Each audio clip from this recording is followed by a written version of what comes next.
Welcome to Baba academy online education digital class. હું ગૌરવ મકવાણા બાબા એકેડમીના online digital platform ઉપર આપ સર્વે વિદ્યાર્થી મિત્રોનું હાર્દિક સ્વાગત કરું છું. તો આપણે ભણી રહ્યા છીએ ધોરણ 9 વિષય વિજ્ઞાન. પ્રકરણ નંબર 1 છે આપણી આસપાસમાં દ્રવ્યો, જેમાં પાર્ટ 1 2 3 4 5 સુધી ભણી ગયા છે અને આજે જોવાનું છે પાર્ટ 6 એટલે કે ભાગ નંબર 6. બરાબર, લાસ્ટમાં શું જોયું હતું કે દ્રવ્યની અવસ્થાઓ જોઈ હતી, એમાં ઘન અવસ્થા વિશે આપણે જોઈ ગયા હતા અને હવે આવ્યા છે પ્રવાહી અવસ્થા. બરાબર, ઘન અવસ્થા વિશે આપણે ચર્ચા કરી ગયા અને આજે જોઈશું પ્રવાહી અવસ્થા. એમાં પ્રવૃત્તિ 1.10 આપી. પ્રવૃત્તિ શું કહે છે? નીચે દર્શાવેલ વસ્તુઓને એકઠી કરો. જેમ અહીંયા કરી હતી એકઠી, પેન પેન્સિલ સંચો આ બધું કર્યું હતું. બરાબર, સંચો તો ચલો અહીંયા જોઈએ. અ નંબર એટલે કે 1 નંબર કહે છે પાણી, ખોરાક રાંધવાનું તેલ, દૂધ, જ્યુસ અથવા તો રસ છે અને ઠંડુ પીણું. આ બધું શું છે? પહેલી વાત તો પ્રવાહી છે. બરાબર, આ બધું કરવાનું, એકઠું કરવાનું. બ નંબર કહે છે પ્રયોગશાળામાં અંકિત નળાકારની મદદથી જુદા જુદા આકારના પાત્રોમાં 50 ml પર કદ પર નિશાન કરો. આ પ્રવાહીઓને ભોંય તળિયે ઢોળી દેવાથી શું થશે? બરાબર, જો પહેલા તો અ નંબર કીધો. લેવાનું શું? તો કે પાણી લો, પછી તેલ લેવાનું છે, દૂધ, જ્યુસ, રસ, ઠંડુ પીણું આ બધું લેવાનું. પછી એક તમારે લેવાનું અંકિત નળાકાર અથવા તો કોઈ પણ ઘરનું વાસણ લઈ લો તો પણ ચાલે. બરાબર, ની મદદથી શું કરવાનું કે જુદા જુદા આકારના વાસણમાં, એટલે કે ધારો કે તમે આપણે ખાલી પાણીની વાત કરીએ, બરાબર, તેલ ને દૂધ ને બધું સાઈડમાં રાખો, પાણીની વાત કરીએ આપણે ખાલી. તો પાણીને હું ડોલમાં ભરું તો પાણીનો આકાર કેવો દેખાય? ડોલ જેવો દેખાય. બરાબર, પછી એ જ પાણીને હું તપેલામાં કાઢું તો આકાર કેવો થઈ જાય? તપેલા જેવો થઈ જાય. બરાબર, એટલે કે અહીંયા એવું જ કહેવા માંગે છે કે ભોંય તળિયે, પછી આગળ કીધું કે આ પ્રવાહીને ભોંય તળિયે ઢોળી દેવામાં આવે તો શું થશે? કોઈ એક પ્રવાહીનું 50 ml કદ લઈ જુદા જુદા પાત્રોમાં એક પછી એક ભરો. શું દર વખતે તેનું કદ સમાન હોય? કહે છે શું પ્રવાહીનો આકાર એક સમાન જળવાઈ રહે છે? એનો આકાર જે હોય એક સરખો જ હોય? બરાબર, બધી જગ્યાએ એક સરખો હોય તો કે ના હોય. જેમ કે લાકડાનું આપણે ડસ્ટરની વાત કરી હતી. બરાબર, આગળના લેક્ચરમાં લાકડાનું ડસ્ટર છે. હવે ડસ્ટરને હું ડોલમાં મૂકું તો ડસ્ટરનો આકાર ડોલ જેવો થઈ જશે?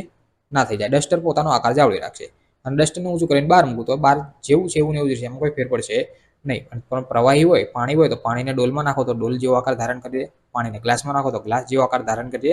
એટલે કે આકાર એનો બદલાઈ જાય છે, કદ એનું શું થાય? બદલાઈ જાય. પ્રવાહીને એક પાત્રમાંથી બીજા પાત્રમાં રેડતા સરળતાથી વહન પામે છે. બરાબર બરાબર છે. ચલો જોઈએ આગળ.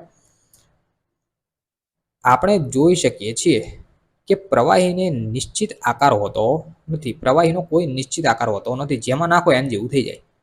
ડોલની અંદર પાણી નાખો તો પાણી ડોલ જેવું દેખાય, ડોલ આકાર જેવું દેખાય. ગ્લાસમાં નાખો તો ગ્લાસ જેવું દેખાય. પરંતુ તે નિશ્ચિત કદ ધરાવે છે. બરાબર, એનું માપ ધારો કે અહીંયા લખી દઉં 50 ml છે તો 50 ml જ હોય. પછી તમે વાટકામાં નાખો તો 50 ml છે, ગ્લાસમાં નાખો પાણી તો 50 ml છે, અને ઢોળી દેશો તો ઢોળી 50 ml જ છે. એમાં કંઈ વધારે ઉપર નીચે થશે નહીં. તેને જે પાત્રમાં ભરવામાં આવે તે પાત્ર જેવો આકાર ધારણ કરે છે. પ્રવાહીમાં વહનશીલતાનો ગુણ હોય છે. બરાબર, પ્રવાહી છે એ વહન થવાનો ગુણ ધરાવે છે. તેથી તેનો આકાર બદલાયા કરે છે. એટલે જ પ્રવાહી સખત નહીં પરંતુ તરલ પદાર્થ છે. પ્રવાહી પદાર્થ કેવો છે? સખત નહીં. સખત પદાર્થ કયો? તો કે ઘન. પ્રવાહી કેવો? તો કે તરલ પદાર્થ છે. પ્રવૃત્તિ 1.4 અને 1.5 આગળ આપણે ભણી ગયા ના સંદર્ભમાં જોયું કે ઘન અને પ્રવાહી પદાર્થોનું પ્રવાહીમાં પ્રસરણ સંભવી શકે છે. બરાબર, એકબીજાનું પ્રસરણ પ્રવાહીમાં સંભવી શકે છે. વાતાવરણના વાયુઓ પાણીમાં પ્રસરણ પામીને ઓગળે છે. આ વાયુઓ ખાસ કરીને ઓક્સિજન એટલે કે O2 અને કાર્બન ડાયોક્સાઇડ એ જળચર પ્રાણીઓ અને વનસ્પતિઓને અસ્તિત્વમાં આવશ્યક હોય છે. કહેવા શું માંગે છે કે વાતાવરણમાં જે વાયુઓ છે, બરાબર, એ પ્રસરણ પામે એટલે કે વાયુ અને પ્રવાહી બંનેનું મિશ્રણ થાય. બરાબર, એટલે કે પાણીની અંદર ઓગળે છે અને ઓક્સિજન કે પાણીમાંનો ઓક્સિજન અને કાર્બન ડાયોક્સાઇડ જે પાણીમાંની વાત છે, એ જળચર પ્રાણીઓ જે પાણીમાં રહેતા હોય એવા પ્રાણીઓ અને વનસ્પતિઓ જે, બરાબર, એને આવશ્યક હોય છે. આ પાણીની વાત, પાણીની અંદર રહેતા દરેક સજીવન પોતાના અસ્તિત્વ માટે શ્વાસ લેવો જરૂરી હોય છે. બરાબર, દરેક જળચર પ્રાણી શ્વાસમાં પાણીમાં ઓગળેલો ઓક્સિજન લે છે. બરાબર, માછલી છે અંદર જે પાણીમાં રહેતા હોય, બરાબર, એ ઓક્સિજન જ લે છે. પણ કયો? પાણીની અંદર રહેતા તો કે પાણીમાં ઓગળેલો ઓક્સિજન લે છે. આ ઉપરથી આપણે એ નિષ્કર્ષ પર પહોંચી શકીએ છીએ કે ઘન, પ્રવાહી અને વાયુ એમ ત્રણેયનું પ્રસરણ પ્રવાહીમાં શક્ય છે. ઘન, પ્રવાહી અને વાયુ, બરાબર. હવે કઈ રીતે આપણને પ્રસરણની ખબર પડી? તો પહેલા તો હું ઘનનું ઉદાહરણ આપી દઉં. જે પ્રવૃત્તિની અહીંયા વાત કરીને આગળ, પ્રવૃત્તિ 1.4 ને 1.5, બરાબર, એ આપણે કંઈક પેલું શરબત બનાવ્યું હતું પહેલી વખત, બરાબર, લીંબુ નાખ્યું એ, બરાબર, એ તો મેં ખાલી મજાકમાં કીધું, ખાંડ નાખીને એ બધું હતું. જો હું સમજાવું, અહીંયા કહેવા શું માંગ્યું છે કે ઘન, પ્રવાહી અને વાયુ એમ ત્રણેયનું પ્રસરણ પ્રવાહીમાં શક્ય છે. એટલે કે ઘન, ખાંડ છે એ ઘન પદાર્થ છે, એને હું પાણીમાં નાખું, પ્રવાહીમાં નાખું, બરાબર. કેમાં નાખું? પ્રવાહીમાં. પ્રવાહીની અંદર નાખ્યા, જે પ્રવાહીમાં શક્ય છે એવું કીધું ને. ઘનને હું કેમાં નાખું? પ્રવાહીમાં, એટલે કે ખાંડને પાણીમાં નાખું તો શું થઈ જશે? મિશ્રણ થઈ જશે, એટલે કે એની અંદર પ્રસરણ થયું કહેવાય. એ જ રીતે પ્રવાહી, તો કે પ્રવાહી એકબીજા તો મળે, જેમ કે લીંબુનું પાણી છે એ પ્રવાહી કહેવાય, એને પાણીમાં નાખીએ તો એ મિશ્રણ થઈ જશે, તો કે આ થઈ જશે.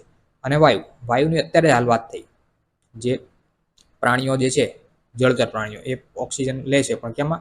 પાણીમાં ઓગળેલો. તો કે વાયુ છે, ઓક્સિજન વાયુ, એ પાણીમાં ઓગળ્યા પછી એનો ઉપયોગ કોણ કરી શકે?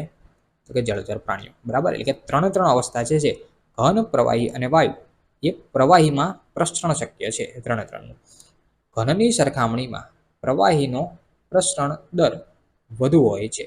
ઘનની સરખામણીમાં પ્રવાહીનો પ્રસરણ દર છે એ વધુ હોય છે. જેમ કે ઘનની વાત કરો તો ઘન આપણે ખાંડ નાખીએ પાણીમાં, બરાબર, તો એને ઓગળતા વાર લાગે. જ્યારે લીંબુનો રસ નહીં જોઈએ તો જલ્દી ઓગળી જાય પાણીની અંદર.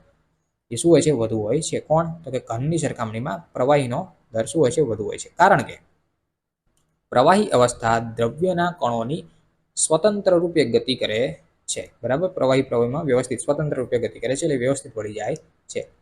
અને ઘનની સાપેક્ષે પ્રવાહીના કણો વચ્ચે ખાલી જગ્યા કેવી હોય છે? વધુ હોય છે, બરાબર. તો આ હતું પ્રવાહી અવસ્થા, બરાબર. પછી આવે છે વાયુ અવસ્થા, જે આપણે નેક્સ્ટ લેક્ચરની અંદર અભ્યાસ કરીશું. જો એક લેક્ચરની અંદર ઘન, પ્રવાહી, વાયુ તેને ઉલાડતા આવડતું હતું મને, બરાબર. ઘને ભણાવી દઉં, પ્રવાહી ભણાવી દઉં, વાયુ ભણાવી દઉં, બરાબર. પણ આપણે વ્યવસ્થિત સ્ટેપ બાય સ્ટેપ ભણાવું છું, બરાબર. એટલે ભલે 3 વિડીયો થાય અલગ અલગ, બરાબર, પણ શાંતિથી આપણે ભણવાનું છે, બરાબર. પછી આવશે નેક્સ્ટ વાયુ અવસ્થા, જે આપણે નેક્સ્ટ લેક્ચરની અંદર ભણીશું. તો આજે અહીંયા સુધી રાખીએ છીએ. સો થેન્ક્સ ફોર અટેન્ડિંગ.